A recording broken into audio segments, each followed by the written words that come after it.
This is Larry Connors USA. Larry Connors USA. Welcome back. In the U.S., only a handful of states restrict gender-related procedures for children. Only a handful. And Joe Biden, our president, promoting transgender procedures through Health and Human Services guidelines, calling cross-sex treatments, and I quote him, life-saving. No, they're not necessarily life-saving. And in fact, I just saw a story today that a mother had said that my son, who was transitioning to a woman, hung him or herself, could not go through with it, and was confused then what to do. My next guest is a member of the Independent Women's Network, author, mother herself, and a piece she wrote for The Federalist certainly drew my eyes, Stephanie Lundquist-Arora. Glad to have you on board, Stephanie. Hi, Larry. Thanks a lot for having me today. Well, you were, the headline itself said, trans activists are offering gender-confused minors cash and Uber rides to get them away from home. And while it stops there, we all see the next line coming to help them undergo possibly puberty blockers or even chopping off breast or anatomy parts therefore.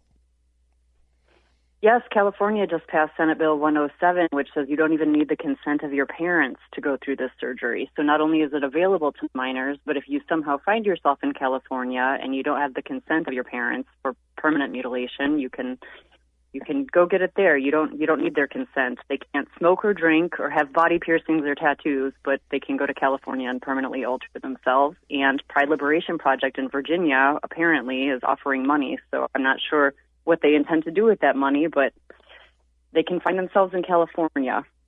And you point out in your article that the Pride Liberation Project in Virginia is organizing resources to help these minors whose parents are not supportive of this gender change, help them basically run away from home with a queer-friendly adult. And you add there's a potential for predatory behavior that's extremely alarming. Absolutely. I mean, it's really insane because if somebody lived in an abusive home, that's what social services is for. It's a regulated thing where if somebody is actually under abuse, then of course somebody should step in and help them. But that's not what they're talking about. They're just talking about if your parents don't affirm your identity. And then assisting runaways is contributing to the delinquency of a minor, as far as I knew. Right. That's how I understand it. But setting up an entire network in this case sounds like human trafficking. I agree fully with that because we've got human trafficking across our border daily, and I don't know how many times I've mentioned to my audience that I'm afraid in the years to come we will hear horrific stories of young girls and our boys that were brought into the country strictly to be put into a sex den and used until they were no longer of any use, and maybe they escaped with their lives, but what was left of it. It's really so sad.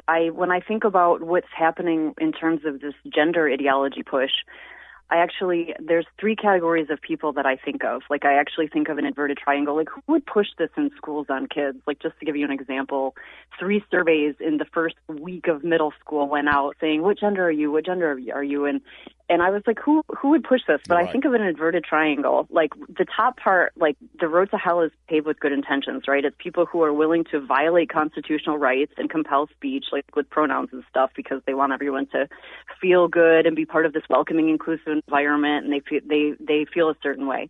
The second group, I think, I'm guessing a smaller group.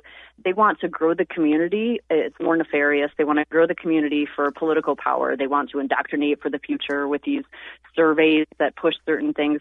But then there's, at the bottom of the triangle, I think there's fewer.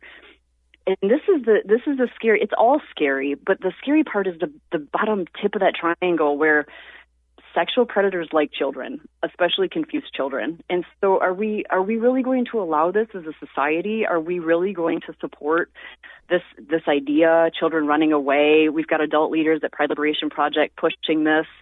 It's a really confusing time. Oh, I agree. And where did we suddenly decide it's okay to agree to a girl and say, you want to chop your breast off? Okay. And the consultation is maybe 15, 20 minutes, if that, and start the drugs, then pretty soon we do that. And one of the more celebrated cases, Chloe, I believe is what she goes by, talks about she is getting no help now from the transgender community because she regrets her decision, so they don't want to hear from her. and she has already chopped off her breast. She is supposedly a boy now, but she can't go back. She's wondering if I can possibly still have kids. Not sure if she can. And she said the transgender community has walked away from me. No, so much for support. Larry, you bring up such a great point. And the Independent Women's Network has a new series. It's called Identity Crisis, and it's all about these detransitioners. And they're very, very brave to speak out because they say consistently they were in an echo chamber where they were being affirmed and they felt really good about having a supportive community. And actually, there's one in particular, same idea as what you just said. A lot of these have consistent themes. There's one very, very brave woman. Her name is Kat. She's a semi-professional singer. She started taking hormones. She had what they like to call top surgery to make it sound more innocuous, but it's actually mutilation. But anyways, so she had this surgery. She regretted it. She had testosterone. She lost her singing voice on testosterone, and I think she might have been given the testosterone on a phone consultation. But anyways, somebody asked her afterwards, after she detransitioned, what are I'm not sure that she had the double mastectomy. She might not have been the one. But anyways, somebody asked her after the testosterone, what are your pronouns now? And she said, I'm not playing that game anymore. Yeah. And it's consistently these young women were confused and they did things which were permanent and they regretted it. And there's a whole series about it. And there are a lot of them. And the mainstream media ignores it because we're all marching to the beat of this very strange drum. We're not all marching. You're right. We're not all marching, but they would lead us down that path. And again, praise to the Independent Women's Network for making that available. I want to get back to that in a moment, but contrast where we are with England. I pointed this out yesterday, and I want to go back over it. Their National Health Service has banned puberty blockers for minors outside strict clinical trials, advised against social transitions. They are arguing what they're doing is simply going through a phase which they will outgrow, and they say that we're moving away from the model of automatically affirming a child's transgender identity because most of them, by the time they reach adulthood, they change. But in this country, we decide, no, the child knows best. They do not know what they want for dinner. And with the social contagion element, they're so confused. I mean, what 12 and 13-year-old isn't kind of going through an identity crisis? Yeah. So it's really unfortunate that we are doing this as a society. And I say we because, Larry, I live in Fairfax County, and it is like the upside down world here. Yeah. I don't know if you've seen Stranger Things, but it is a very strange place.